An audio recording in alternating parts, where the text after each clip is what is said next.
Hola, muy buenas tardes a todas, todos y todes. Les damos la más cordial bienvenida a la Cátedra Extraordinaria de Bioética. El día de hoy es nuestra última sesión. Con la sesión del doctor Jorge Linares vamos a clausurar este semestre, pero vamos a continuar el siguiente semestre y de una vez les aviso que vamos a seguir en línea la Cátedra Extraordinaria con el objetivo de tener un público amplio y de que puedan seguir viendo las sesiones a través del Facebook Live. El tema del día de hoy es biotecnología, biocapital y biopoder, y nuestro ponente es el doctor Jorge Enrique Linares Salgado, como ya se los había comunicado por correo electrónico, y voy a leer una semblanza corta de él y luego vamos a pasar directamente a su presentación.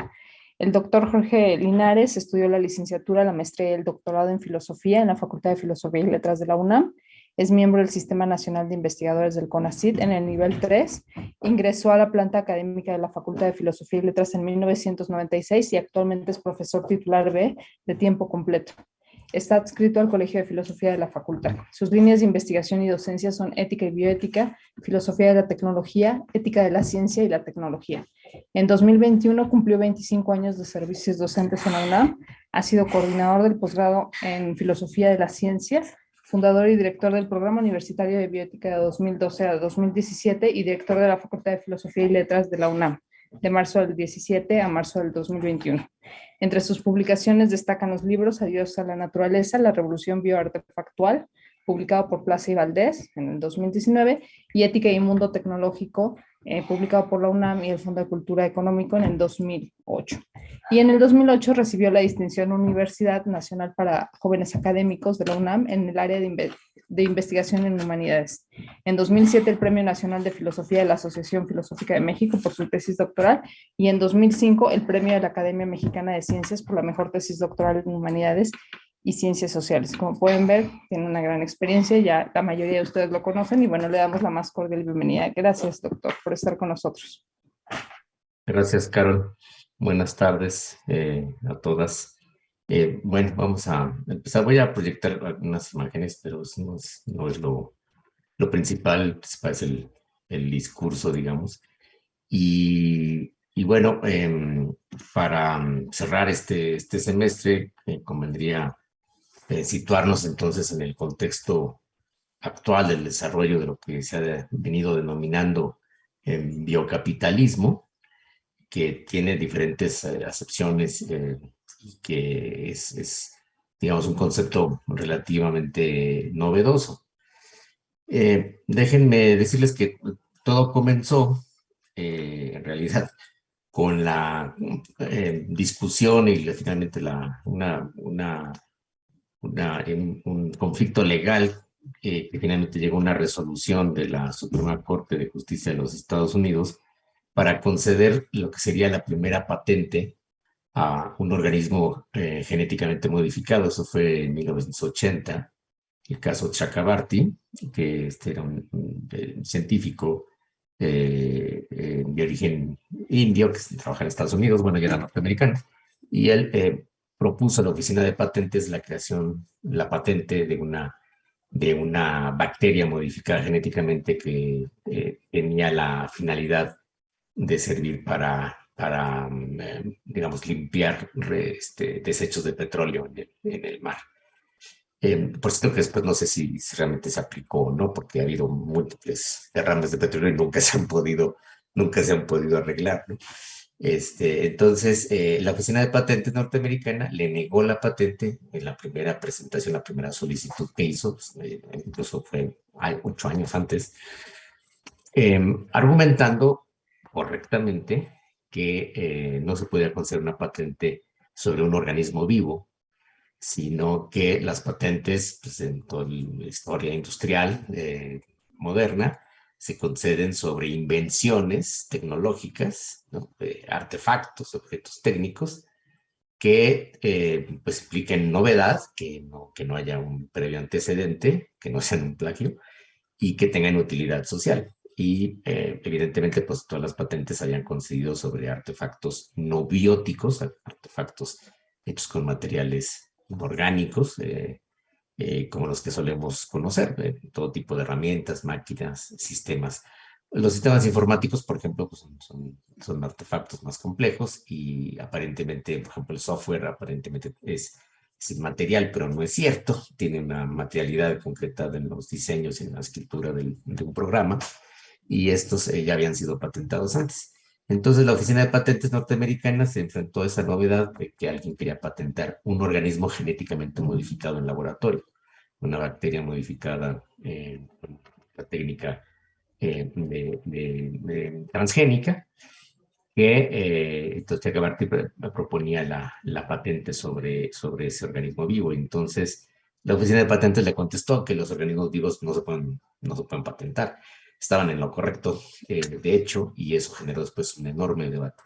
Después de varias apelaciones, y esto estaba apoyado por la Universidad de Stanford, que además invirtió mucho dinero en ello, finalmente, tras apelaciones y tal, se logró que llegó esto, en este caso, hasta la Suprema Corte de Justicia norteamericana, hasta que se concede la patente, iniciando con ello el desarrollo de la biotecnología propiamente dicha en el ámbito industrial, comercial y lucrativo, porque los científicos y tecnólogos que empezaron a desarrollar estas técnicas de biología molecular tenían toda la intención de producir nuevos tipos bioartefactuales, modificando microorganismos y también organismos macrocelulares como plantas y animales. Hoy en día pues existen transgénicos de plantas y animales y existe la posibilidad de crear humanos transgénicos o de crear híbridos quiméricos que combinen características de especies vivas de muy diversa procedencia, traspasando prácticamente las barreras evolutivas o creando organismos que pues, no tienen ancestría, que no tienen antecedentes en la evolución de la vida, al menos en este planeta. Entonces, esa concesión de la patente pues dio inicio a todo un proceso de desarrollo muy rápido, muy potente, en que se empezaron a invertir muchas cantidades de dinero, se generó un capital que proviene fundamentalmente de la industria química y farmacéutica en el desarrollo de biotecnología, pero que también fue captando pues inversiones del sistema financiero, de universidades privadas. De hecho, hay otra ley muy importante, la ley Doyle en Estados Unidos, que también en 1982 favoreció, digamos, la asociación, el consorcio entre universidades, incluso públicas, que en Estados Unidos, la verdad, da igual que sean públicas o privadas, funcionan más o menos igual. Universidades y empresas, instituciones de carácter lucrativo, para crear todo un verdadero nuevo nicho de mercado, ¿no? La biotecnología entonces se convirtió en un novedoso ámbito del capital, de inversión de capitales y de crecimiento rápido de estas inversiones, debido a la configuración con la que fue diseñada.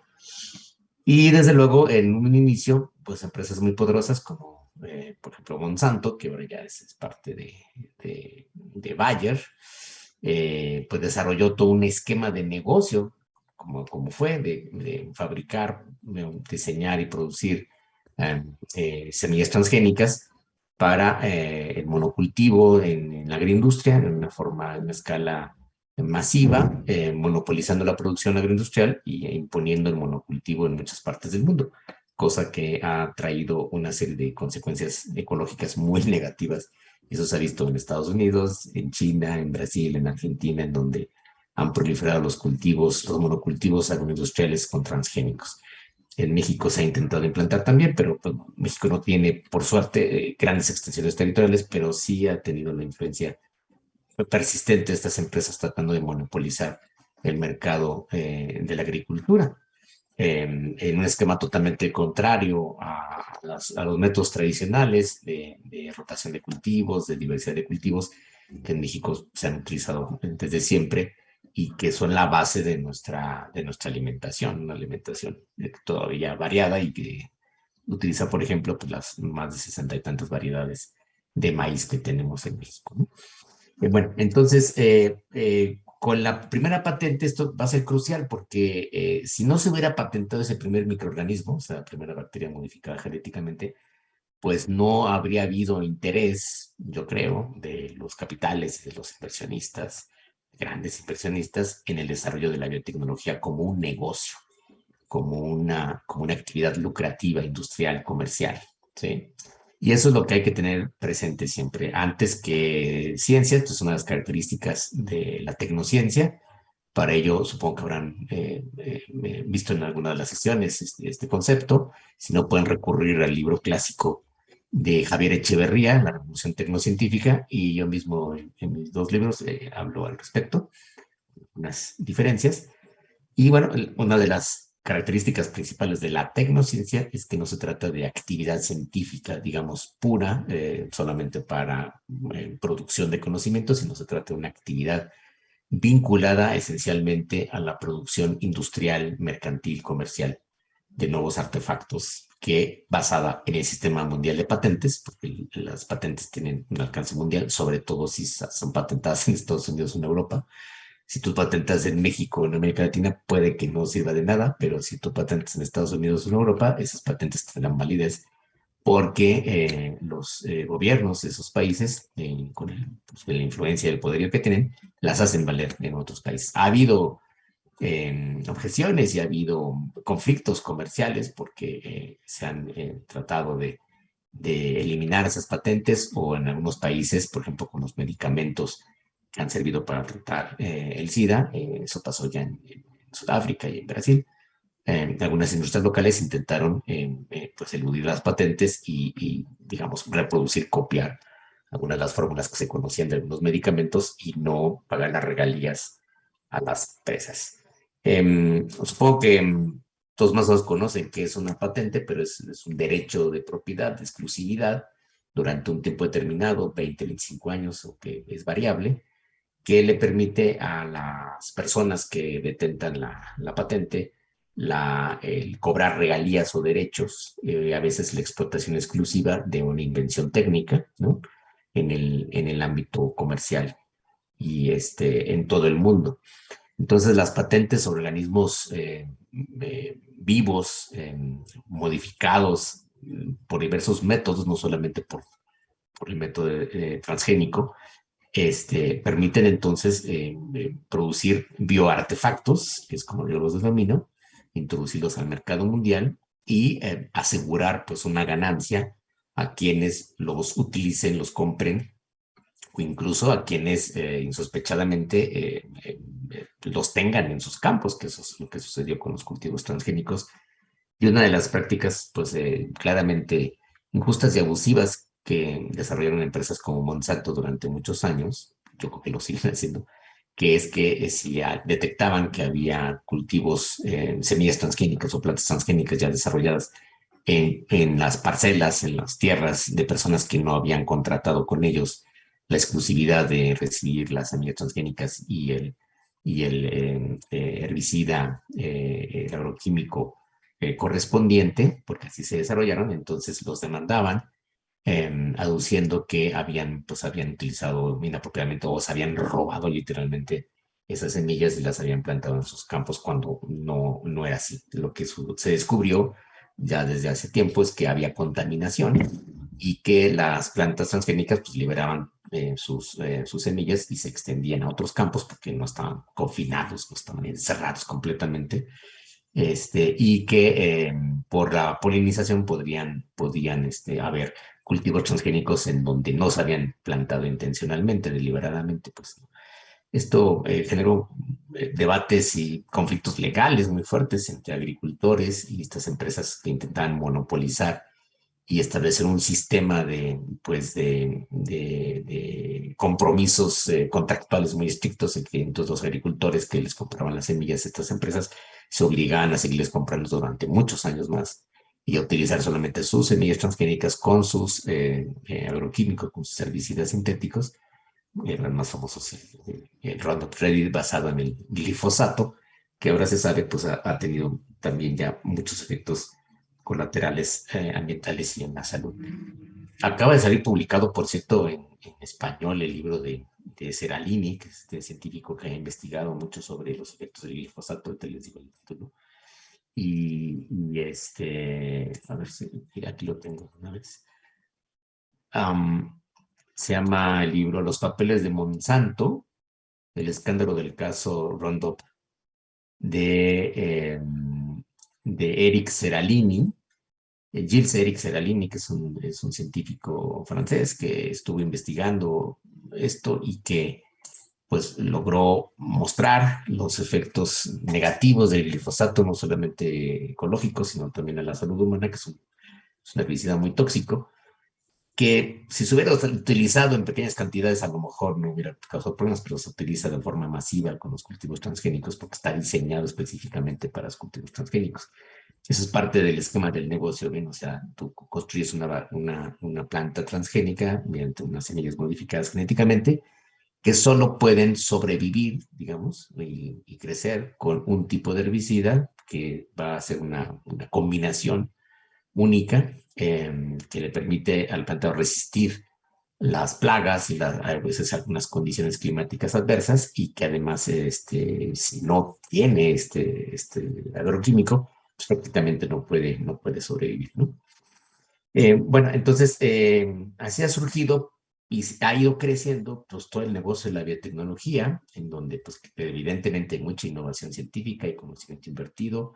Las empresas han reclutado a científicos de todo el mundo, a muy buenas científicas de todo el mundo, personas que algunas estudiaron en universidades públicas como la nuestra, ¿no? Y que ahora entregan su capital cultural y epistémico a las empresas. Algunos han ganado buen dinero, de eso tienen todo el derecho, por supuesto, pero el esquema de negocio es que no tiende a favorecer ni la innovación ni la competencia de a ver qué diseños tecnológicos son más eficientes o ecológicamente más sostenibles, sino a favorecer una monopolización extrema, en el caso de la agricultura, por medio de los monocultivos agroindustriales, y de imponer, digamos, en todo el mundo un solo esquema de producción y de comercialización de estos productos. Y esto se ha ido extendiendo también a la producción de animales transgénicos. Ahora se producen, por ejemplo, salmones o animales para laboratorio. Son famosos los ratones modificados genéticamente. Si aquí hay algunas personas que han trabajado en laboratorios, tenemos biólogos, ¿no, Carlos, por acá? O sea, los han visto incluso, pues son animales que están patentados, que tienen una marca, que han sido producidos en serie, son caros, y pues se venden a todos los laboratorios del mundo en todas partes, y muchos investigadores dependen de esta infraestructura comercial de la producción de animales y plantas genéticamente modificados simplemente para desarrollar algunas investigaciones, aunque no den nada de esas investigaciones, pero vamos, el insumo ya fundamental para la investigación científica en muchos campos de las ciencias biológicas. Por ejemplo, hay un caso famoso de las células HeLa. Estas son las células cancerosas que se obtuvieron de una persona. Les cuento rápido el caso HeLa. Eh, eh, Fueron las células que se obtuvieron de una mujer afroamericana en Baltimore en los años 50 que se llamaba Henrietta Lacks.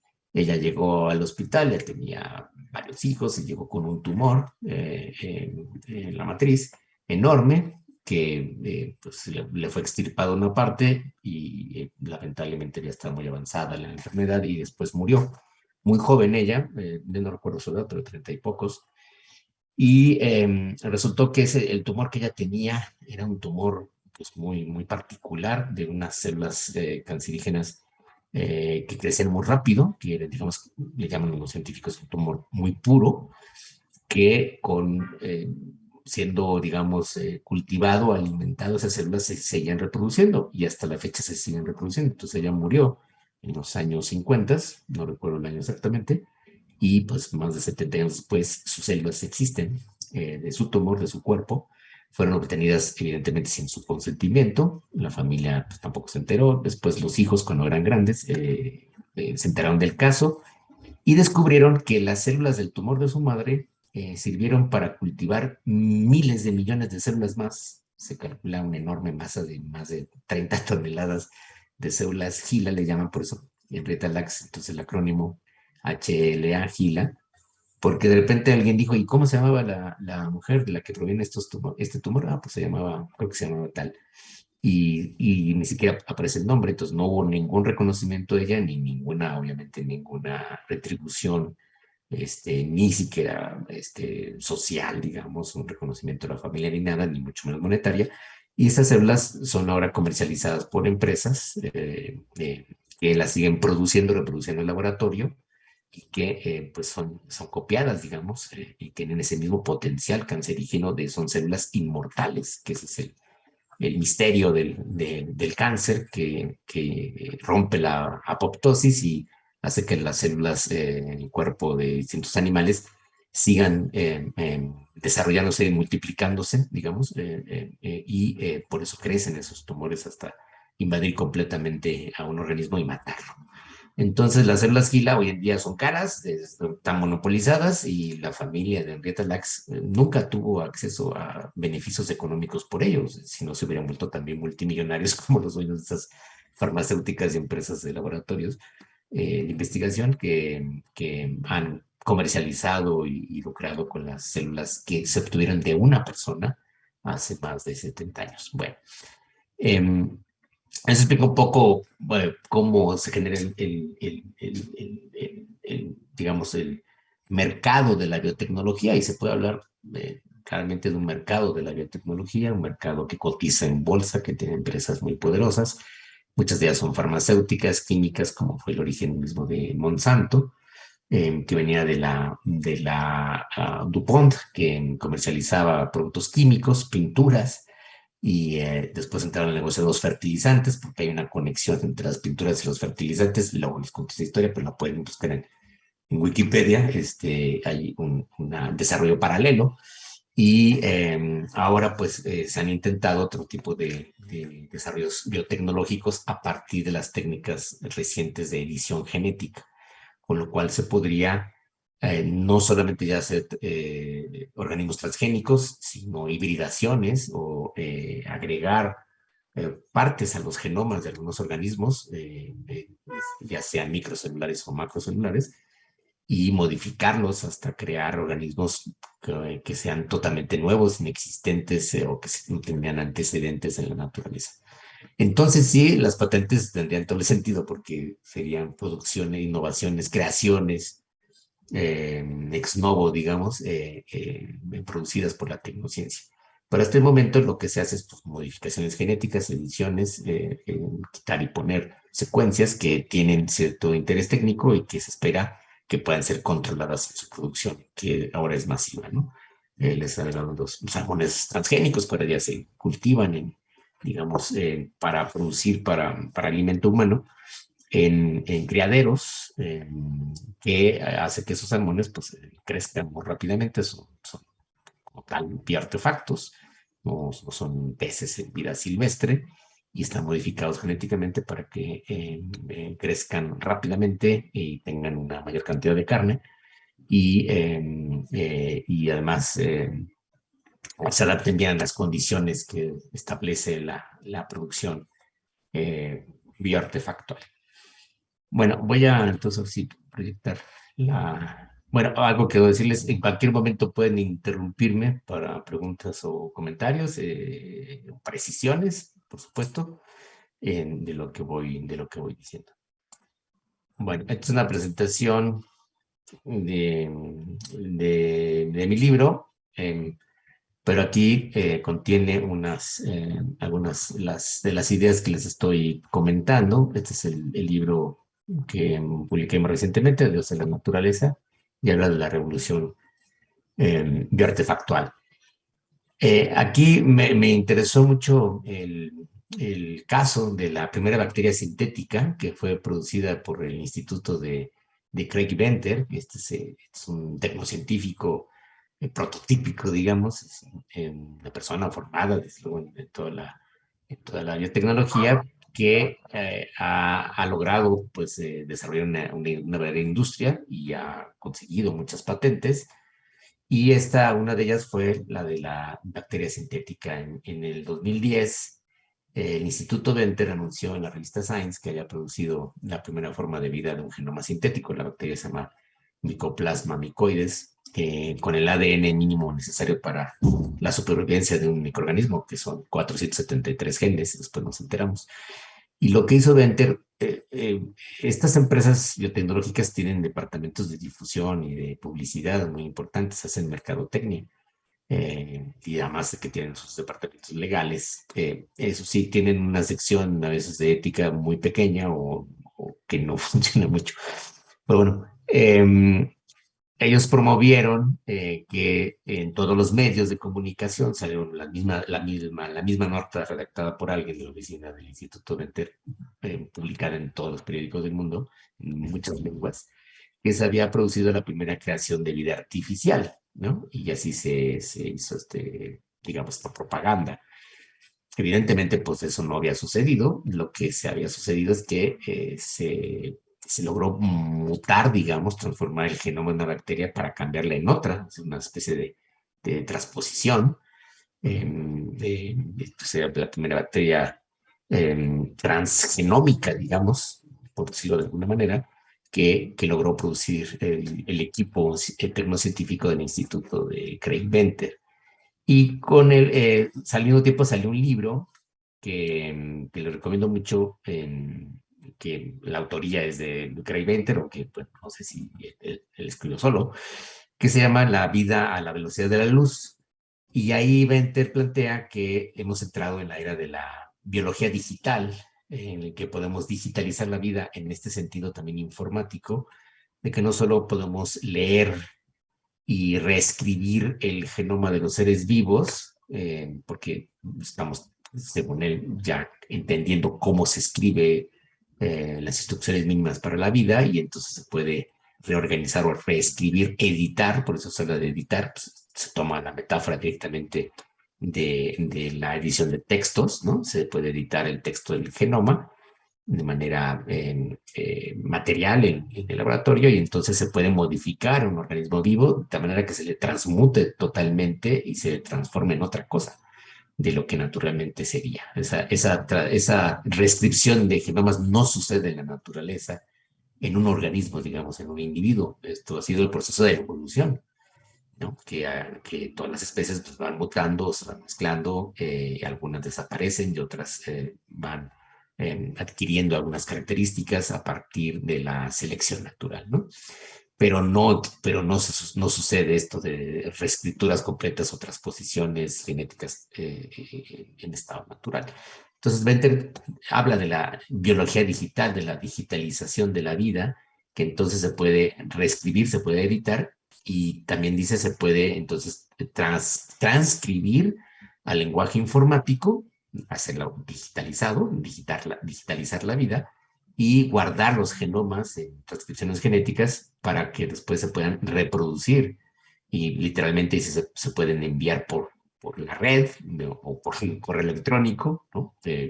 Por decirlo de una forma, y transmitirla, por eso dice, a la velocidad de la luz de un lugar a otro del planeta, para volver a producir o producir una modificación genética en otra parte, ¿no? Y si se tiene el material biológico para ello, pues se podrían construir organismos vivos desde cero.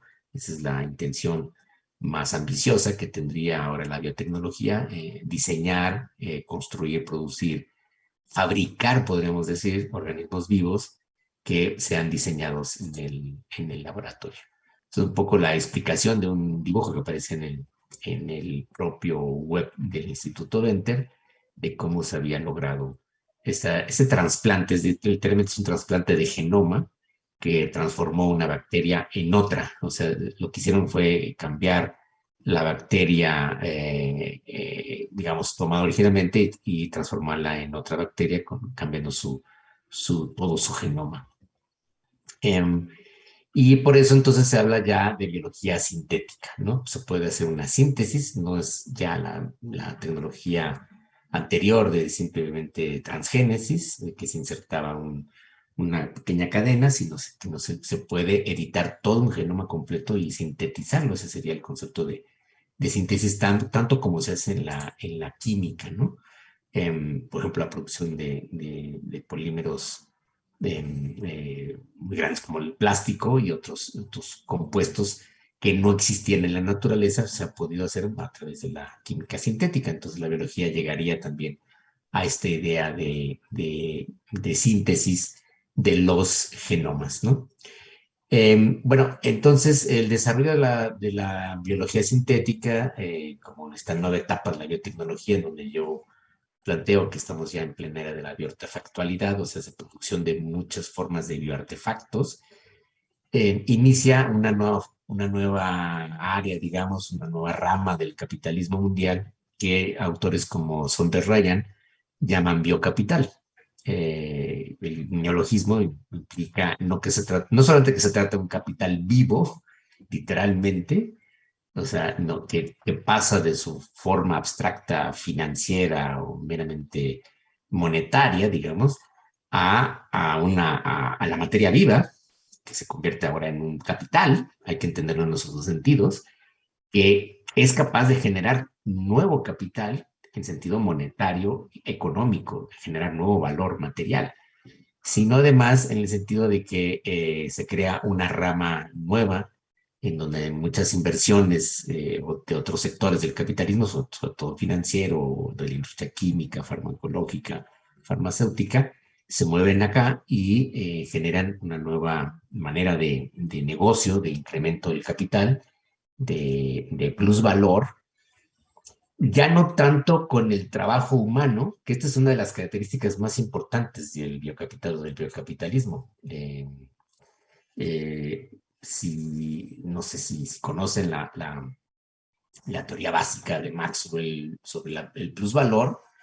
Marx descubrió, digamos, planteó que el plusvalor, el incremento del capital, se da a partir del trabajo humano, de lo que agrega el trabajo humano a la fabricación de cualquier artefacto, que es transformar la materia prima que proviene de la naturaleza finalmente en objetos técnicos, artefactos, mercancías que se van a vender en el mercado. Entonces, el plusvalor proviene de la mano de obra humana, del trabajo humano, no retribuido al 100%, evidentemente, porque va a incrementar su productividad. Y el segundo factor de incremento del plusvalor es justamente pues la tecnología, ¿no? Las herramientas tecnológicas, las máquinas, los dispositivos sociotécnicos como las fábricas, que hacen que el trabajo humano sea cada vez más productivo, más eficiente, que en menor tiempo y con más eficacia produzca más productos. El capitalismo tiende a la multiplicación de la producción, al crecimiento económico, por eso es antinatural y por eso es antiecológico, porque todo lo tiene que incrementar. Y por eso se mide la actividad económica en niveles de crecimiento y siempre se dice que si la economía de un país no crece, pues entonces estamos en crisis y tal y cual, ¿no? Bueno, entonces el incremento del plusvalor proviene de esas dos fuentes, o bien la tecnología, donde hay evidentemente otra inversión previa de capital epistémico, que es la ciencia, que desarrolla innovaciones tecnocientíficas, y el trabajo humano. Bueno, en el biocapitalismo, en el biocapital, el plusvalor no proviene ya fundamentalmente del trabajo humano, de la energía humana, de la actividad humana, sí proviene epistémicamente de la tecnociencia, que está innovando, que está encontrando estas formas como la síntesis de genomas, sino que vamos a decirlo así, el trabajo que incrementa tus valores en el biocapitalismo proviene de los organismos vivos mismos, proviene de la capacidad de la materia viva, digamos, de reproducirse. Entonces, el capital ha encontrado una mina de oro impresionante, porque es una mina de oro viva, ha encontrado en la capacidad reproductiva de la vida, que es su característica esencial, ¿no? La posibilidad de seguir, de continuando mediante la reproducción, ha encontrado en esta capacidad reproductiva un factor fundamental de incremento de plusvalor en el capital invertido. Fíjense nada más que descubrimiento tan impresionante. Y es decir, que es como si a los organismos vivos que han sido modificados, la misma energía de la vida se convirtiera en una especie de trabajo esclavizado que asegura la producción constante, ¿no? Y que va a generar un potencial enorme de multiplicación material de la producción, ¿no? Entonces, el capitalismo lo que hace es subsumir la capacidad reproductiva de los organismos vivos, de la vida finalmente, y convertirla en un medio para la valorización de los capitales. Entonces, un capital financiero que está ahí invertido en bolsa y que se mueve simbólicamente comprando y vendiendo, se puede transformar literalmente en inversión de biocapital, y en la medida en que la producción sea eficiente, entonces la misma reproductibilidad de los organismos vivos que han sido modificados, patentados y controlados industrialmente para ser producidos como mercancías en un mercado nuevo, le asegurará la reproductibilidad constante de ese capital, ¿no? Ciertamente puede haber un problema, que podría haber sobreproducción, digamos, ¿no? Y que esa producción se tiene que controlar o se tiene que moderar, pero no es un problema tan serio, y que como organismos vivos pues tienen una vulnerabilidad y finalmente pues puede perecer fácilmente. Pongan por caso, pues se hablaba de animales o plantas de laboratorio, si no se cuidan bien pues perecen rápidamente y entonces se acabó ahí la inversión en esa materia prima, ¿no? Pero bueno, bien regulado y controlado, el biocapitalismo ha encontrado un nuevo nicho de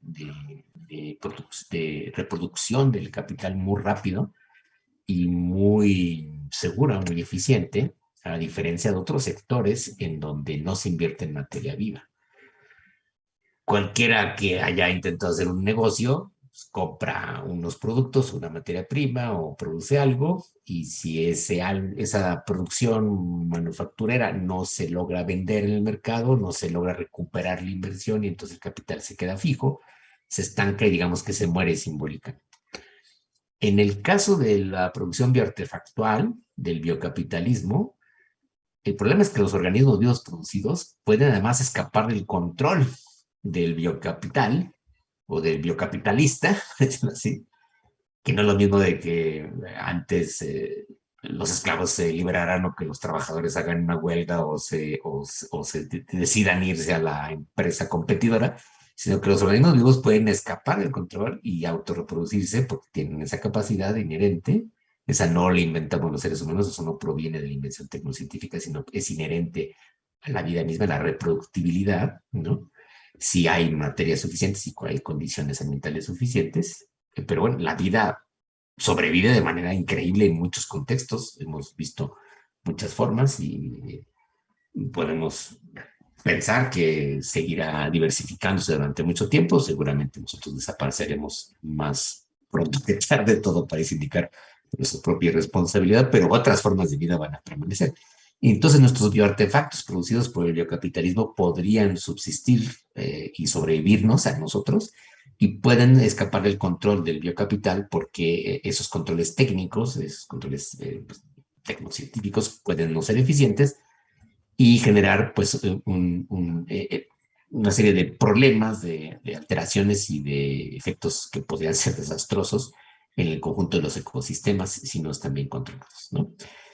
Es decir, se podría parecer, déjenme hacer un símil, solo es un símil, a lo que sucede con las células cancerígenas en cualquier animal, ¿no? Crecen, crecen, crecen, crecen, crecen hasta que desbordan el contenedor, al organismo vivo de donde dependen y de donde reciben el alimento para seguir creciendo. Entonces las células cancerosas no se mueren nunca, pero acaban destruyendo el organismo que los mantiene vivos, y esa es la única manera en que pueden desaparecer, por una especie de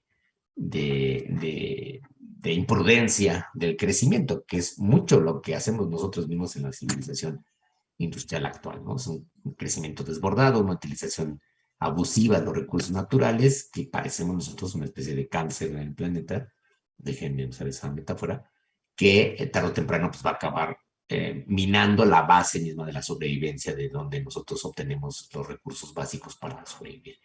El biocapitalismo podría ser también una de esas vías, produciendo distintas líneas de organismos vivos, plantas, animales, microorganismos, que son más difíciles de controlar, por supuesto, y células, simplemente células, genomas, que estarían ahí guardados. Si están ahí guardados y desactivados, aparentemente no es problema. como están guardados, por ejemplo, virus y bacterias en los centros de investigación de enfermedades. Pero si se activan o se vuelven digamos, a poner en el ambiente, los organismos vivos entran en interacción con otros organismos vivos y si obtienen las condiciones mínimas el sustento, el alimento, se van a reproducir y eso puede escapar de control, ¿no? Entonces, estas son dos características fundamentales del biocapital y que generan pues una novedad histórica en el biocapitalismo, ¿no? En la era de la biología digital, como le llamó Craig Venter. Repito, dos cosas importantes. La fuente de plusvalor de esa inversión que proviene de otros capitales, de la industria o capitales financieros, etcétera, no está ya en el trabajo humano solamente, sino prioritariamente o de manera particular y crucial en la capacidad reproductiva de los organismos vivos, de la materia viva, ¿no? Y eso al mismo tiempo puede ser una característica contraproducente porque puede salir de control esa producción o puede proliferar de tal manera que sea incontrolable. Es como si, imaginen ustedes, alguien que produjera, ¿qué les gusta? Computadoras o coches, de repente no pudiera parar la producción y siguiera produciendo masivamente más computadoras, más coches, hasta agotar todos los recursos y evidentemente no poder vender esa producción. Llega a suceder, pero las sobreproducciones en el sistema capitalista se solucionan, bueno, a veces de manera muy sencilla, parando la producción. En el caso de la bioproducción, de la producción de organismos vivos modificados, alterados por distintas técnicas, es un riesgo inherente que esa producción puede a veces no ser controlable. Esta es una de las características más importantes que encontramos en el biocapitalismo. Bueno, ha habido distintos tipos de bioartefactos a lo largo de la historia. El biocapital o el biocapitalismo no los inventó todas. En realidad, pues esto tiene muchísimos años desde que empezamos los seres humanos a domesticar plantas y animales. Se cree, por ejemplo, que los perros fueron de los primeros animales que los humanos pudieron domesticar, que eran lobos, que fueron domesticados, que y después fueron seleccionados, hubo selección artificial para modificarlos y adaptarlos a las funciones que los humanos querían, hasta producir las diferentes, se dice, razas de perros que hoy existen, que todas derivan del mismo origen de los canis lupus, de los lobos, que todavía existen, pero están a punto de desaparecer. Los lobos han desaparecido ya de algunas regiones en Europa, y bueno, el lobo mexicano, por ejemplo, está en peligro de extinción y se han intentado recuperar las poblaciones. Se podrían recuperar bioartefactualmente, no modificándolos, pero lo cierto es que esta primera domesticación que se hizo sobre un animal en estado silvestre en el mundo humano generó entonces unas variaciones, unas diferencias genéticas muy importantes. Aquí se ve en esta imagen un perro y un lobo, y que pues hace estos animales domesticados bioartefactuales mucho más dependientes de las condiciones humanas, técnicas y sociales en las que subsisten, ¿no? Bueno, los veterinarios siempre dicen, y hablamos, hay muchos perros ferales, perros que viven en ambientes domésticos que pueden escapar o ser abandonados y pueden sobrevivir en ambientes no tan silvestres en las ciudades y quizá en un ambiente silvestre, pero no todos. Los más pequeños y los que tienen más problemas de movilidad y de distintas condiciones corporales no son aptos para sobrevivir en un ambiente natural. Otros sí, los que se parecen más a los lobos son los perros más resistentes, digamos, y más capaces de adaptarse a distintos ecosistemas. Los bioartefactos, aquí toman la definición de la filósofa de la ciencia de Peacock Lee. Los bioartefactos son organismos vivos modificados técnicamente que tienen una función específica asignada por agentes humanos de manera extrínseca, ¿no? Nosotros les ponemos una función que no necesariamente coincide con sus capacidades naturales. Por tanto, los bioartefactos son objetos técnicos, biológicos, que ella les llama artefactos bióticos, para distinguirlo de los artefactos no bióticos. Entonces, todas las máquinas, todas las herramientas, todo aquello que está hecho con materia no viva, ¿no? Son artefactos abióticos, y los artefactos bióticos serían los organismos vivos modificados por la técnica humana. Su origen, su estructura, su consistencia, su fisonomía, sus funciones han sido alteradas o modificadas para controlarlas técnicamente. Y esto es lo que yo llamo niveles de bioartefactualidad. Esto ha sido una modificación intencional, aunque en el pasado no se conocían los mecanismos por los cuales se logra eso, pero los humanos empezaron a darse cuenta que podían intervenir en la reproducción de animales y plantas y lograr seleccionar características y lograr controlar la reproducción de esos organismos. De hecho, pues los animales domesticados se les obliga, se les controla de una manera muy fuerte su reproducción, a veces acelerándola o a veces incluso cortándola. Y, por ejemplo, en el caso de esterilización, ¿no? O de hibridaciones que llegan a producir organismos que no se pueden reproducir. Y esta modificación intencional opera a niveles, primero, fisiológicos funcionales, en algunas propiedades teleológicas, o sea, en sus fines, y en lo profundo, que ahora se conoce bien a partir de la biología moderna, a nivel genético y genómico, se producen alteraciones o modificaciones en los organismos modificados técnicamente. Entonces, según Coakley, ha habido tres vamos a decirlo así, oleadas de producción artefactual en la historia de la humanidad. Los primeros organismos que se modificaron por métodos de ensayo y error, no se conocía cuál era el mecanismo genético, digamos, profundo, era todo empírico, pero fue la selección tradicional artificial y la crianza y la ganadería, ¿no? Por parte de agricultores, horticultores y ganaderos en varias partes del mundo que domesticaron plantas y animales, ¿no? Esa época, digamos, probablemente desde el Neolítico, que aparece la agricultura y la ganadería, hasta nuestros días, pues permanece. Estas etapas se yuxtaponen, digamos, en la historia de la humanidad. La segunda etapa, que es más reciente, es cuando ya mediante el conocimiento científico que se empieza a desarrollar desde el siglo XIX, que hace eclosión, digamos, en el siglo XX, se logra comprender científicamente los mecanismos de la herencia genética y de las mutaciones. Entonces se logra, mediante la combinación de la tecnología genética novedosa y de la hibridación mendeliana, porque Mendel, recuerdan, es que estudió estos mecanismos de la herencia sin todavía saber bien cómo estaban estructurados y cómo funcionaban los genes y el genoma, digamos, ¿no?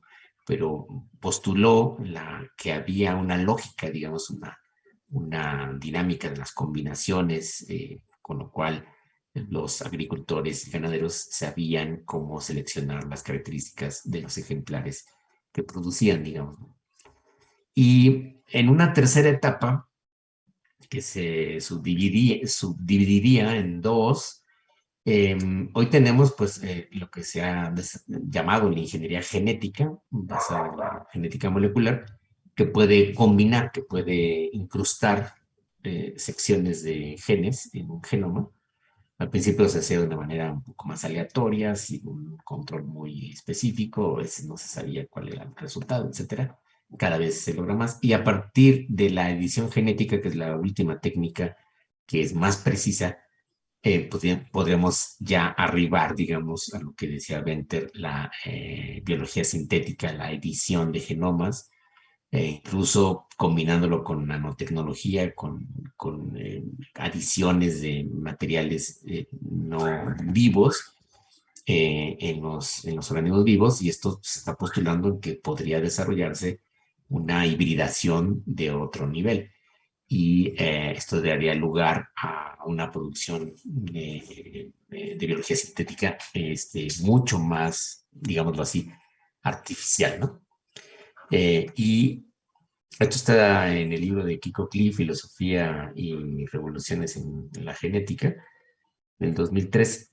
De esta manera, entonces, la producción biotecnológica actual se, em, se realiza por medio de estas técnicas, y esto permite, pues entonces, la producción artefactual mercadotécnica, digamos, de mercancías, de bioartefactos que se están fabricando para muy diversos fines, no solamente para alimentación, sino para investigación en ciencias de la vida, para producción de materiales, para obtención de insumos biológicos, sueros, células.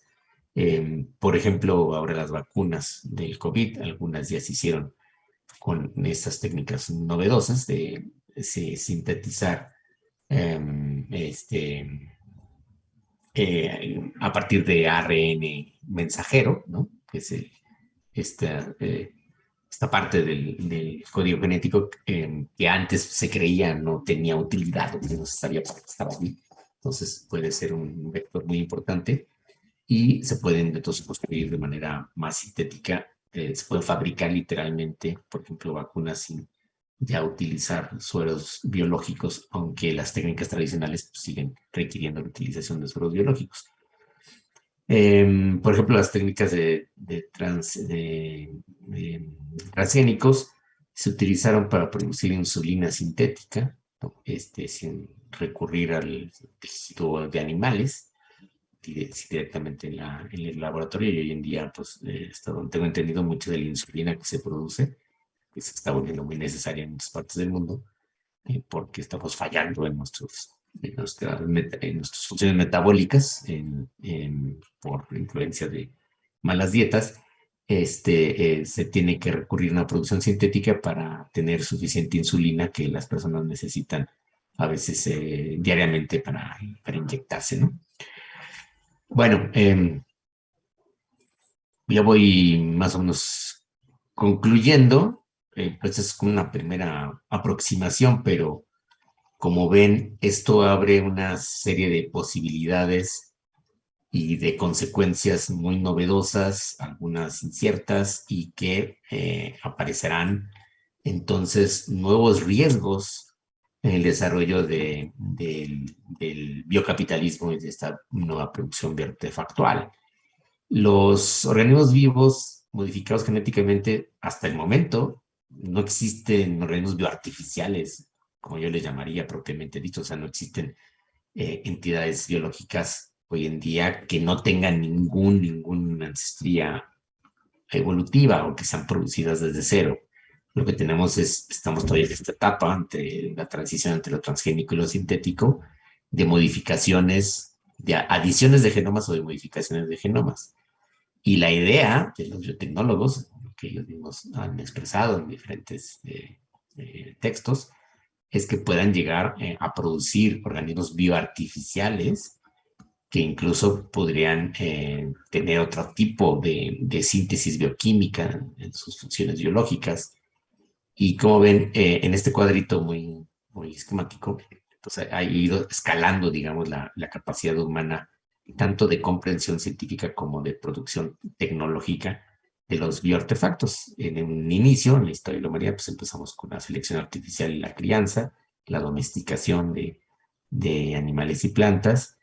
Luego ya hubo hibridación, que es el resultado de la selección artificial, de lograr estas combinaciones. Se controlaba ya la reproducción de animales y plantas, pero esto seguía siendo el ambiente rural, doméstico de las granjas, digamos. Es hasta nuestra época, pues en el siglo XX, cuando las nuevas técnicas de la ingeniería genética trasladan la producción a un ámbito urbano, ya no el ámbito rural doméstico, y lo convierten en una producción industrial. Y que en la escala de la biología sintética, pues era evidentemente una industrialización de esa producción, ya llevada a fábricas y laboratorios especializados. Ya no, como ven, ya no será la vieja producción rural, de interacción de humanos con animales y plantas, y podría escalar hasta una producción bioartificial en donde se diseñen desde cero, digámoslo así, nuevos organismos para fines técnicos diversos. Eso todavía no sucede hasta donde yo sé. Se podrían intentar todo tipo de proyectos de mezclas, de hibridaciones biotecnológicas entre organismos diferentes. Bueno, ya no me voy a detener en esto. Estos son los famosos ratones modificados genéticamente. Eh, y bueno, les decía, esto nos abre a nuevos problemas de riesgos, de bioseguridad.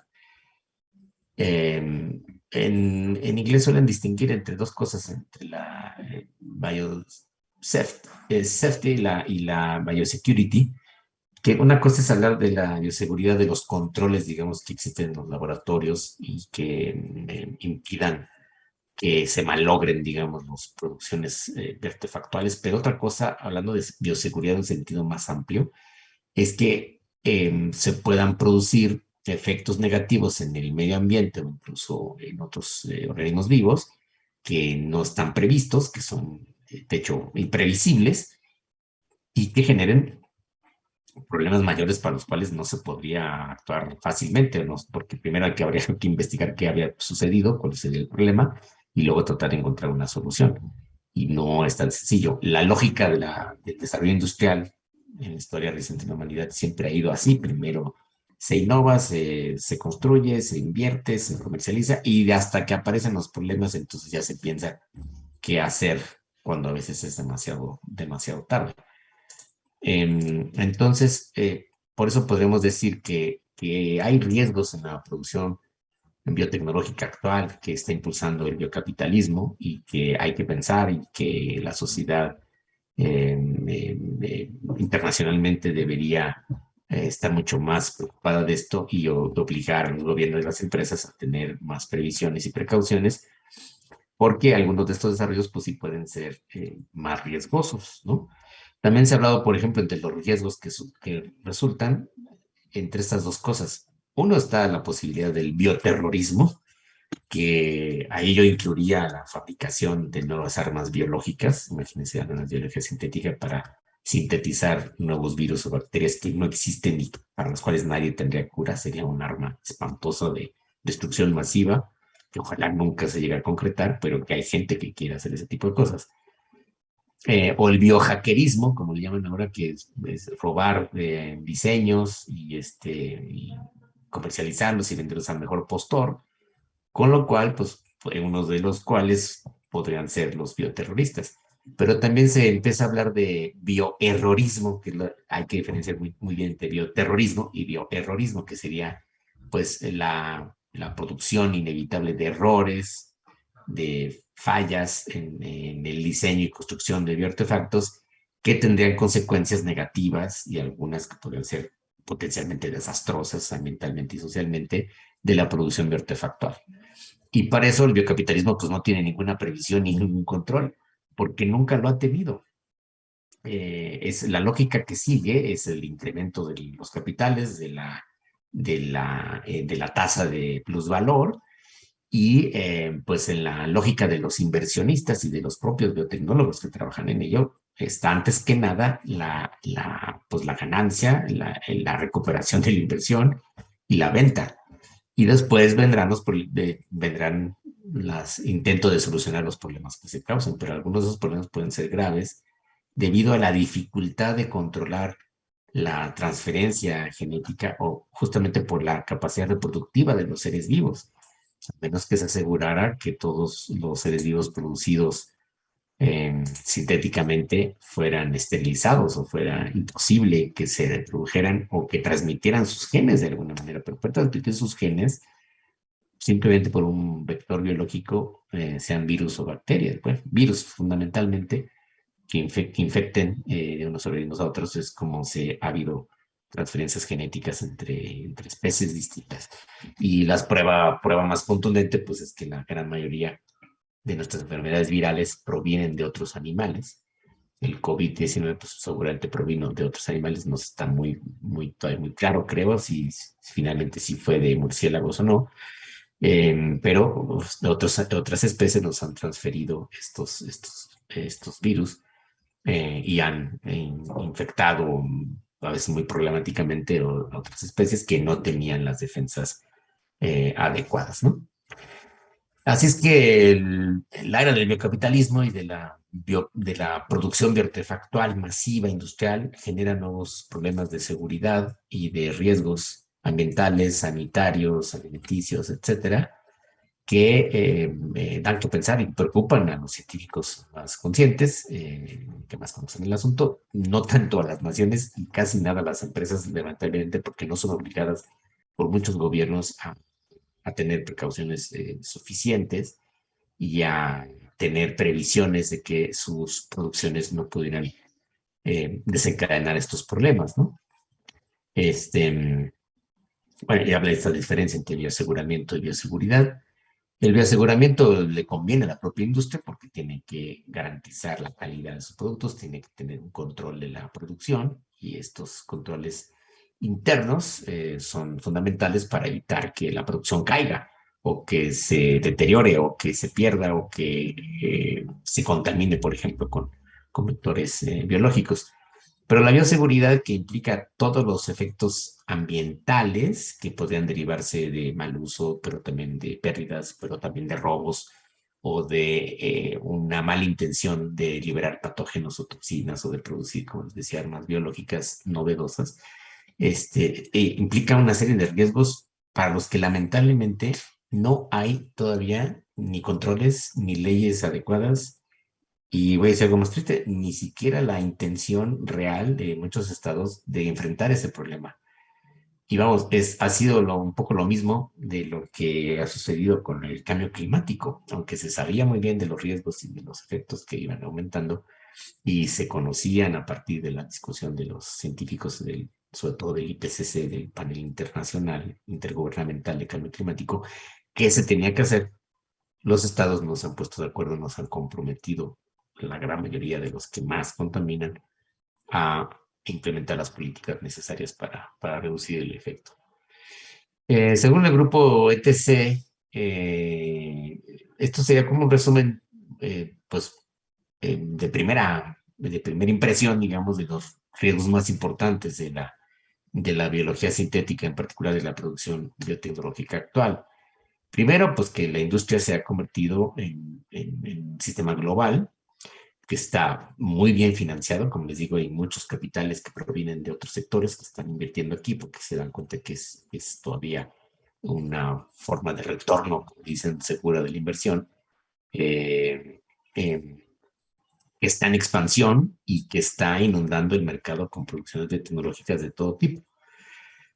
A diferencia de las tecnologías de ADN recombinante, que es el que daban los transgénicos, su potencial de diversificación es mucho mayor, por eso también se está explotando mucho esta vía.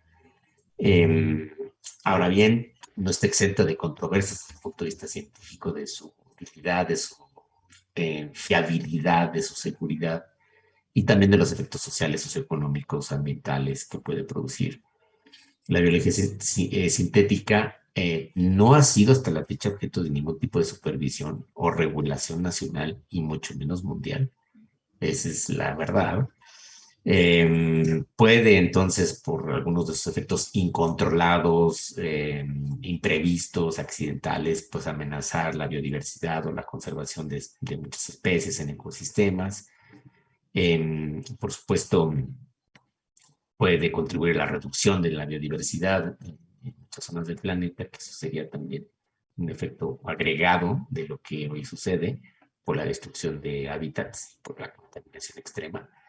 Y por supuesto también hay un problema en la equidad de la distribución de los beneficios que sí se pueden obtener de estas producciones biotecnológicas, como están reguladas por el mercado capitalista mundial, pues esto se vende al mejor postor y quienes no pueden acceder a comprar estas tecnologías, dícese gobiernos, países o personas, pues nunca tendrán acceso a los beneficios, por ejemplo, a la industria farmacológica que pudieran obtenerse. Hoy en día, en el caso de las vacunas COVID, pues muestra muy claramente este problema.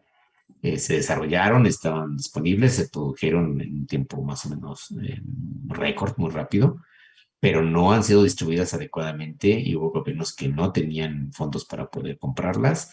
Se dejaron en un mercado abierto, lucrativo. Las empresas que las desarrollaron han ganado muchísimo, como nunca hubieran creído por el desarrollo de estas vacunas. Algunas son finalmente de forma tradicional, otras de técnicas novedosas como el famoso ARN mensajero. Y aunque los gobiernos las compren y las distribuyen gratuitamente, pues no son gratis, cuestan y han costado muchísimo dinero y han contribuido a la desigualdad mundial de tal manera que pues los países menos desarrollados, que no tienen recursos, África y varios países de Asia Meridional y de América, no pudieron acceder a las vacunas de tal manera que las poblaciones no han sido ni siquiera suficientemente vacunadas en una proporción mínima. De tal manera que esto ha sido contraproducente para el control de la pandemia del COVID. Eh, los proyectos de la biología sintética en general, de la producción biotecnológica actual, deberían ser sometidos a revisiones, a controles sociales, no solamente legales, comerciales, y en algunos casos para determinar moratorias o proceso más lento, digamos, de liberación al ambiente y de uso comercial, cosa que no sucede porque la presión del biocapitalismo es que la inversión se tiene que recuperar lo más rápidamente posible, porque así es el capital. Si tú no vendes lo que invertiste, vas a perder valor. Y si a veces no lo recuperas al 100, pues empiezas a perder la inversión originaria porque el mercado es implacable en ese sentido. Es cuando funciona, digamos, en esa lógica. Entonces, el biocapitalismo presiona que toda la producción biotecnológica se libere de inmediato, lo más rápidamente posible al mercado, y eso va en contra de regulaciones, previsiones, precauciones que intentan algunos organismos establecer, que los gobiernos tratan de imponer mediante restricciones legales, pero por lo pronto, pues la fuerza que tienen, fuerza política y social, desgraciadamente, el poderío económico mundial, que son grandes empresas monopólicas transnacionales, está haciendo pues que los riesgos aumenten o puedan ser más difíciles de detectar y de combatir una vez que se conviertan en problemas que detectemos a veces muy a destiempo ya en el medio ambiente o en organismos vivos por contaminación genética, por vectores biológicos o por un error en el diseño. Eso es lo que se llama, lo que dije, se llama bioerrorismo, ¿no? El error que podría haber en el diseño de estas producciones que se pasara a otros organismos o que se pasara de generación en generación en organismos que estuvieran en contacto con los organismos defectuosos, digamos, ¿no? Todavía la producción defectuosa en el mundo de los artefactos no bióticos, pues es relativamente fácil de identificar y retirar y se acabó y se producen otros, aunque se pierde material, se pierde materia prima, pero en el caso de bioartefactos no será tan fácil retirarlos del mercado, del mundo, finalmente, de interacción con otros organismos, ni tan fácil reparar el daño que se produzca. No son riesgos menores, los biotecnólogos siempre los minimizan, pero no son riesgos menores de lo que estamos hablando, porque yo cierro con esto. Resulta que hemos avanzado mucho en la producción, en la modificación técnica de los genomas y de digamos, de las estructuras funcionales de los organismos vivos, pero no hemos avanzado lo suficiente en el conocimiento de la vida, en el conocimiento de la vida como una comunidad planetaria, de los ecosistemas y las interacciones que son complejísimas entre organismos y elementos naturales de los ecosistemas. En eso todavía no estamos, digamos, ni siquiera en un nivel avanzado, de tal manera que desconocemos muchas de las complejidades de cómo funcionan estos sistemas vivos y eso pues es una fuente muy clara de riesgos y de problemas que vamos a tener que enfrentar tarde o temprano si continuamos en este tipo de producción acelerada, descontrolada, no regulada, mundializada, que solo obedece a la presión del interés de la valorización de los capitales invertidos y la industria biotecnológica mundial, ¿no? Bueno, pues yo creo que hasta aquí me quedo de esta exposición y entonces pasamos a preguntas y respuestas, Carol. Muy bien, Gracias. tenemos varias preguntas. La primera es, ¿estas patentes sobre microorganismos patentados siguen exactamente las mismas reglas de otras patentes? Por ejemplo, la de un desarrollo de maquinaria. Y luego tengo un comentario que dice, hay una película que trata sobre el caso de las células Gila. Así Ujú. yo me enteré de este caso, se llama La vida inmortal de Exacto. Henrietta Lacks, que también está basada en una película. Y Ajá. si quieres, ¿quieres que te lea más preguntas o vas pocas? Pero otra más, porque está relativamente Ok, fácil. y otra es muy interesante el tema. En torno al biocapitalismo, en lugar de evolución, se puede hablar de una involución. Ajá. Y si quieres, te leo otra y Ok. ya. Y dice que, ¿cuáles serían los principales dilemas bioéticos del biocapitalismo? Esta manipulación por la vida, esta capacidad de que haya bioterrorismo o bioerrores, o la misma existencia de las patentes y el acaparamiento del conocimiento y las ganancias. Ujú. Muy bien, muchas gracias. Bueno, sobre lo primero, más bien mejor empiezo por lo último. Sí, los riesgos fundamentales es que evidentemente hay beneficios de la producción biotecnológica que podrían ser distribuidos socialmente de forma más equitativa, ¿no? En la producción alimenticia, en la producción de vacunas, de fármacos necesarios para combatir algunas enfermedades comunes, ¿no? Pero entonces, una no solamente es la desigualdad en el acceso, la desigualdad en el conocimiento, porque el conocimiento, digamos, biotecnológico en el biocapitalismo, pues también es una propiedad privada y ya no todo el mundo accede a él y no está disponible en la red. Y para tú incluso investigar necesitas comprar accesos a bases de datos, además de los insumos y por eso no todas las universidades en el mundo ya están pudiendo hacer biotecnología en serio. Esto ya le puede pasar a universidades como la nuestra. No accedes tan fácil ya a los conocimientos. Los conocimientos se ha ido privatizando. Eso ya es un problema muy serio que vamos en contra de toda la tradición ilustrada, digamos, ¿no? Con el conocimiento es un bien público común que deberíamos difundir y defender. Entonces, tanto la privatización del conocimiento como estas disparidades en el acceso generan que los beneficios sean muy desiguales. Eso en sí mismo es negativo, es problemático. Ahora, que estén allí algunos bienes o beneficios que se podrían utilizar masivamente es una posibilidad buena, como en el caso de las vacunas para el COVID, pero implican unos costos si se dejan a la industria privada y al sector privado, digamos, ¿no? Porque entonces por ejemplo, las industrias farmacéuticas, las empresas que desarrollan las vacunas, ellas fijaron los precios y son precios exorbitantes que varios gobiernos, como nuestro, no han querido decir cuánto pagaron de nuestros impuestos. Pues, precios exorbitantes que nunca jamás hubieran imaginado. La industria farmacéutica no desarrollaba vacunas porque no era negocio. La gente solo se vacunaba de influenza bueno, las vacunas básicas, los cuadros normales que los gobiernos compran, pero para nuevas enfermedades o para enfermedades que afectan a las poblaciones más pobres como la malaria, apenas se desarrolló una vacuna eficiente. Entonces no era negocio para la industria farmacéutica y ese es otro problema. No investigan, no invierten en lo que para ellas no es negocio. Entonces la decisión de salud pública y de qué se desarrolla en el caso de fármacos no está en función de las necesidades sociales, sino en función del interés lucrativo comercial de las grandes compañías farmacéuticas, ¿no? Si uno es inversionista de esas farmacéuticas, pues qué bueno, pero si no lo eres, que somos el 99.9 de las personas del mundo, pues no nos favorece en nada. Eso ya crea una distorsión muy, muy grande.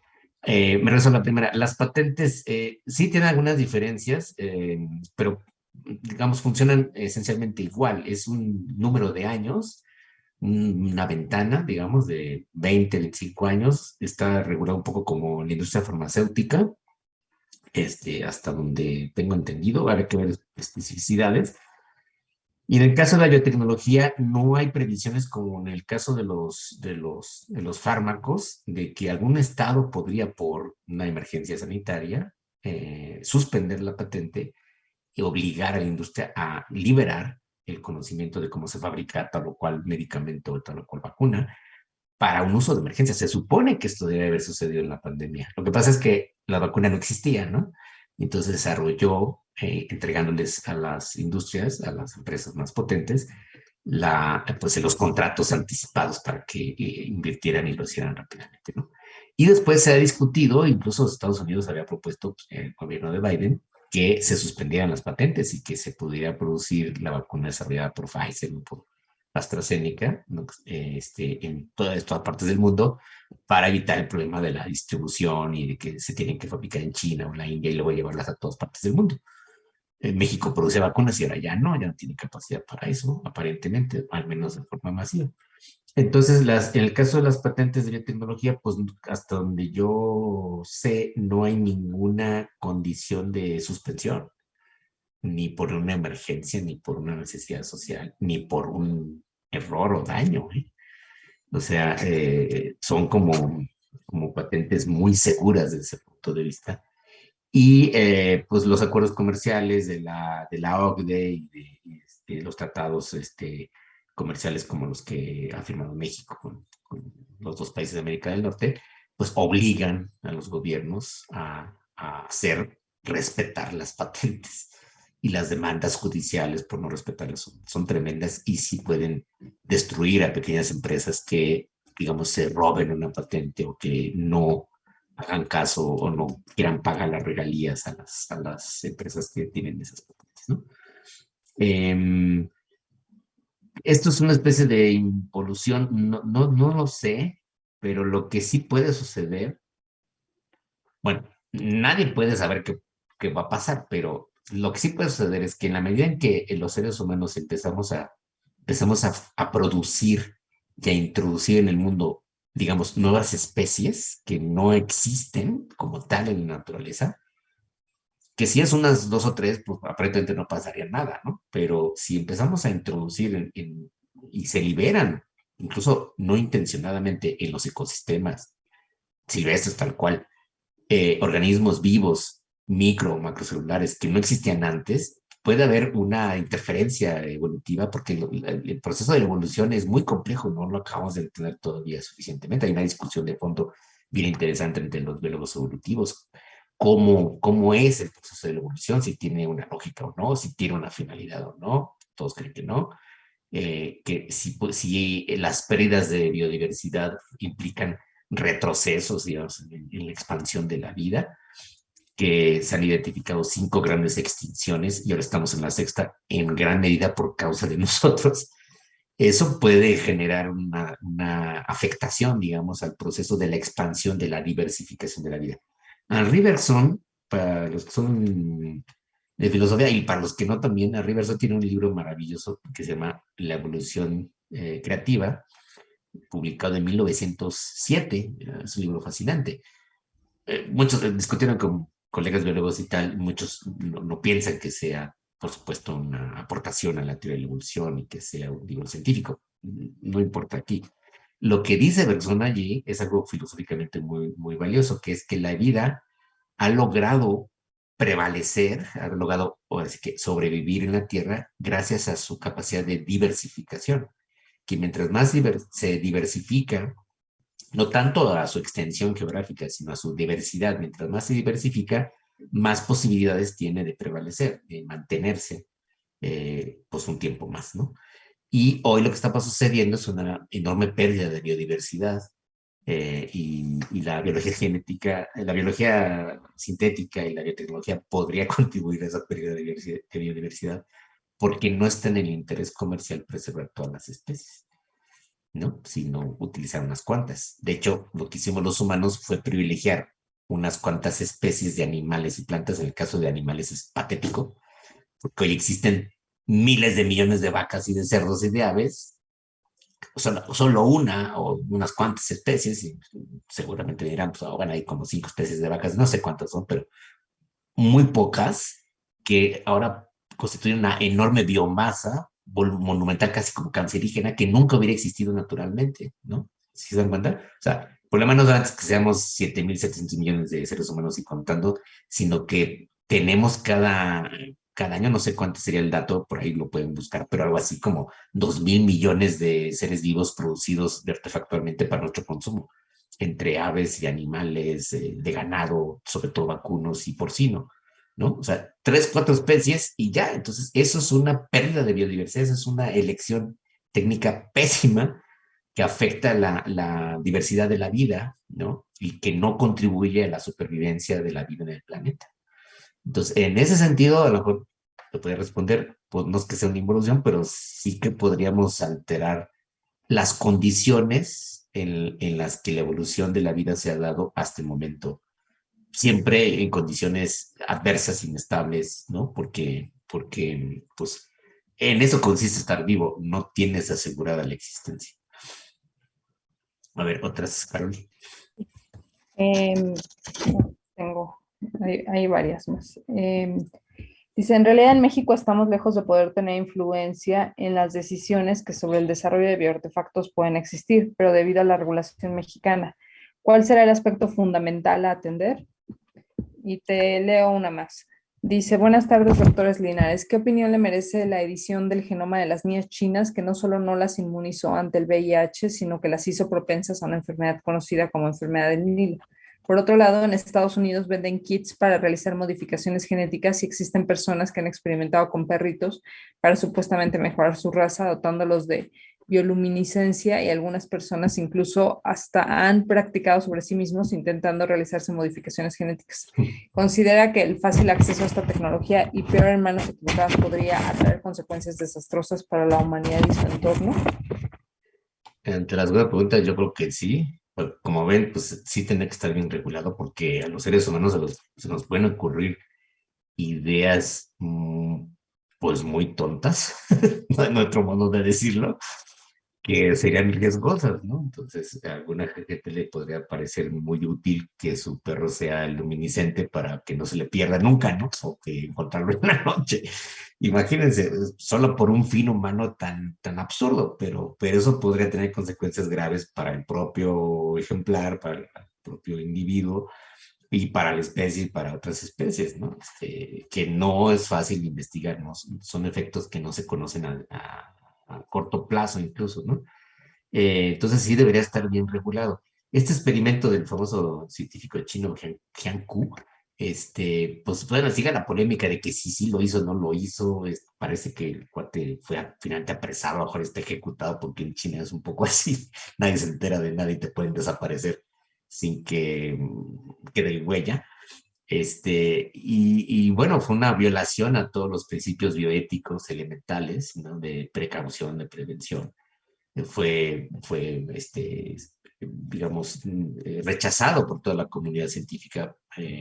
Por suerte, creo que sí, porque era un caso muy extremo, porque no tuvo ninguna previsión, era utilizar instrumentalmente a personas humanas, da igual que fueran y de qué nacionalidad y que se estaban enfermas o no. O sea, el fin aparentemente era mejorar o probar una técnica curativa, preventiva, pero pues es un gran dilema en investigación, provocando un enorme riesgo, un daño ostensible, por lo menos a una de las dos gemelas, y eso pues ya desde el punto de vista de derechos humanos y de las previsiones bioéticas no es aceptable. Ninguno de nosotros lo aceptaría para nosotros o para nuestros familiares, y si lo aceptáramos tendría que ser pues con un convencimiento y un consentimiento muy claro. Si él lo hubiera hecho sobre sus hijas, pues a lo mejor tendría un punto a su favor. Y de todos modos, las consecuencias son riesgosas, pueden ser tan difíciles de controlar que no es recomendable. De tal manera que no se llegó a tal punto, pero sí se habló de moratorias, de un llamado a la comunidad científica a que se calmara un poquito, de decir, hay que investigar más, hay que teorizar más, antes de aventarnos a hacer cosas de estas, como modificaciones en los seres humanos, que después sean contraproducentes o irreversibles o que no tengan ningún beneficio y al contrario sí generen un daño simplemente para las personas que sean tratadas, entre comillas, con estas modificaciones genéticas.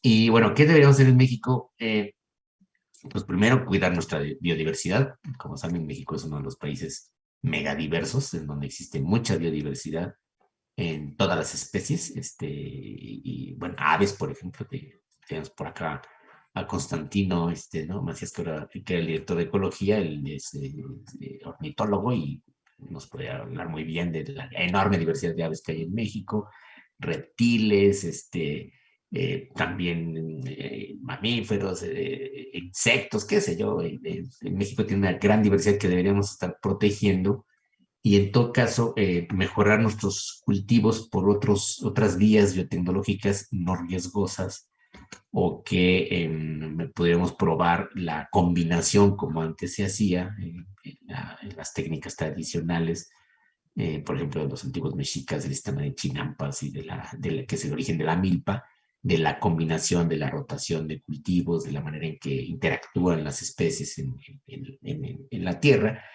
y que de modo bioartefactual, porque todo eso es bioartefactualidad también, es más favorable para la diversidad y para el mantenimiento, digamos, de esa diversificación de la vida, que deberíamos recuperar esas técnicas de cultivo. A lo mejor sí se puede hacer más masivamente, más ampliamente, porque el argumento del monocultivo agroindustrial es que era la única manera de lograr una producción muy incrementada, ¿no? Que fue creciendo junto con la población mundial. Y casi siempre van a oír ese argumento de que, dado que hay una gran necesidad y tanta gente, tenemos que aumentar la producción.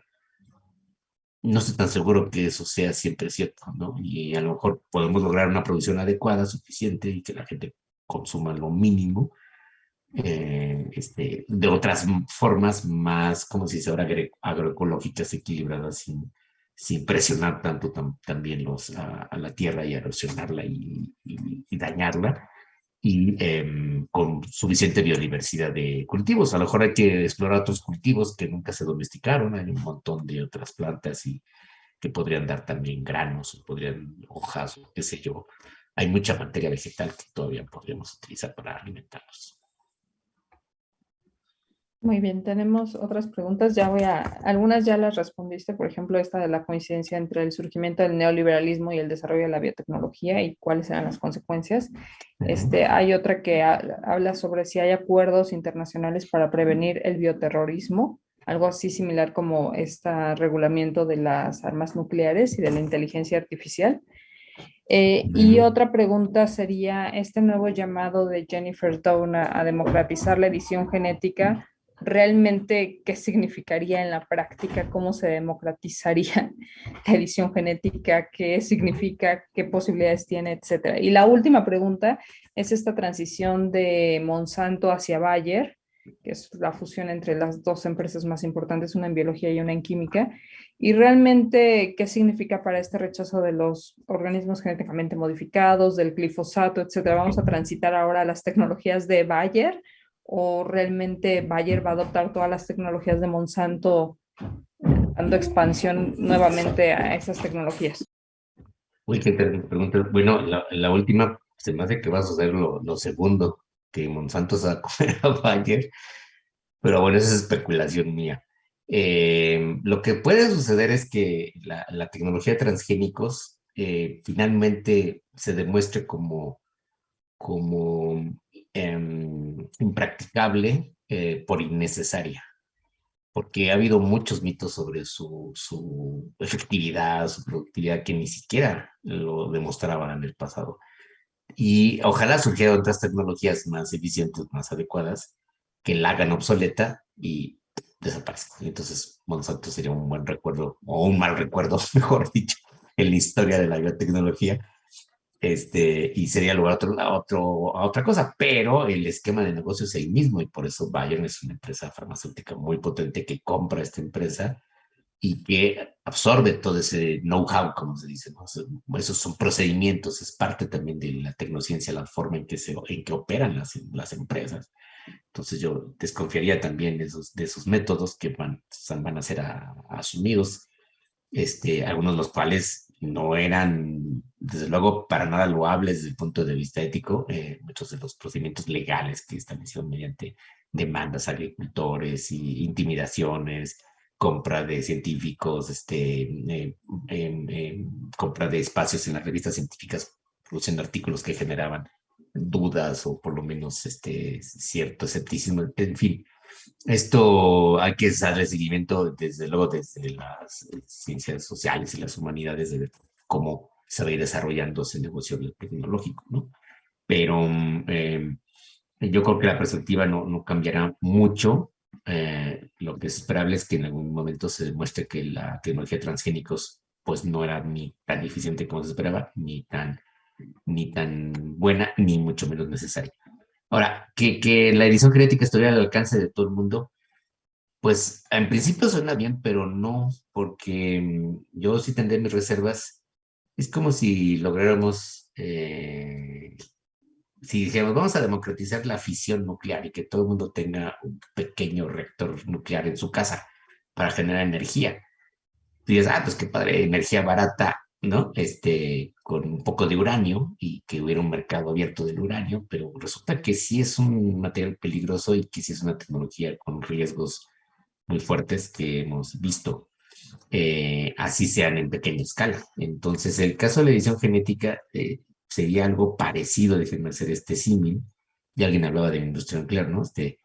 Porque me regreso a la primera pregunta. Hasta donde yo sé, no hay controles efectivos contra el bioterrorismo y contra la posible mercado negro, comercialización indebida de materiales biológicos modificados sintéticamente. O sea, hay acuerdos comerciales, hay controles, pero no se ha desarrollado suficientemente. Algo, por ejemplo, parecido a la seguridad de la industria nuclear, que por lo menos hay un organismo internacional. Ahora estaba viendo hace poco algo de eso, que todos los países son miembros del organismo internacional de energía nuclear que se estableció por un acuerdo de la Asamblea de la ONU en 1957, y creo que el único país que no está allí es Corea del Norte, lo cual es riesgosísimo porque ellos sí tienen un programa nuclear y presumen que sí tienen armas nucleares. Ojalá no sean efectivas porque no han podido desarrollarlo bien, pero no podemos confiarnos en que sean tan malos.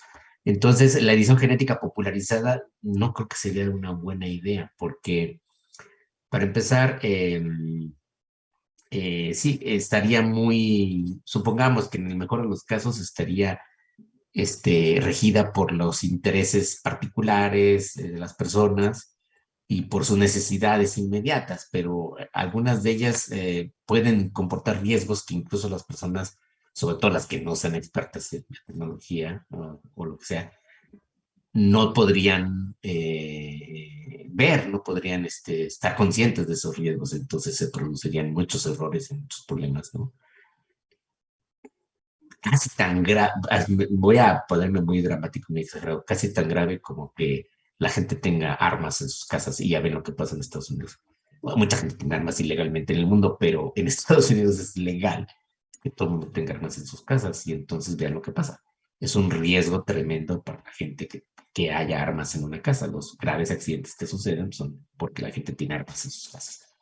Yo creo que podría ser de ese nivel. Y finalmente, entonces, sí habría que transitar a unas regulaciones internacionales mucho más efectivas, a organismos que controlaran, que vigilaran, que supervisaran. Por lo menos sí sería necesario algo equivalente a lo que sucede con la energía nuclear. Y ahí, por ejemplo, la seguridad sí es importante porque pues, todo el mundo sabe del riesgo enorme, pero también hay un asunto geopolítico de que los países que tienen armas nucleares no quieren que otros países desarrollen armas nucleares. Poco a poco se ha ido engrosando el club de los que logran desarrollar armas nucleares para su posición geoestratégica, pero pues es tan absurdo como que las armas nucleares no se pueden usar y ojalá jamás se vuelvan a usar, porque sería, pues, terrorífico, que les digo. En el caso de la biotecnología, pues tiene que ser algo así, o sea, la conciencia de que no se pueden fabricar armas bacteriológicas con biología sintética, por ejemplo, crear nuevos virus para que ningún ser humano tuviera defensas, sería lo más desastroso y enloquecido, pero los seres humanos podemos hacer ese tipo de locuras. Y la única forma de evitarlo sería por un organismo internacional que supervisara y con controles muy especiales y con restricciones comerciales, aduanales, que implican a todos los sistemas de seguridad del mundo entero, como sucede con la energía nuclear, más o menos, ¿eh? Y en el caso de la inteligencia artificial, que también estoy cometido en eso, pues todavía no hay controles suficientes y podrían también ahí crearse nuevos riesgos de difícil manejo, llegado el caso de que sucediera incluso un accidente, ¿no? Muy bien, muchísimas gracias. Ya con esto llegamos al final de la sesión de hoy, al final del semestre en esta cátedra y bueno, le damos las gracias al doctor Jorge Linares, como siempre es nuestra estrella de las cátedras y bueno, le damos obviamente las gracias a todo el público y a todas las estudiantes y los estudiantes inscritos en la cátedra y bueno, esperamos verlos el siguiente semestre. Muchas gracias y hasta luego. Buenas tardes. Gracias a todos. Hasta Gracias. luego.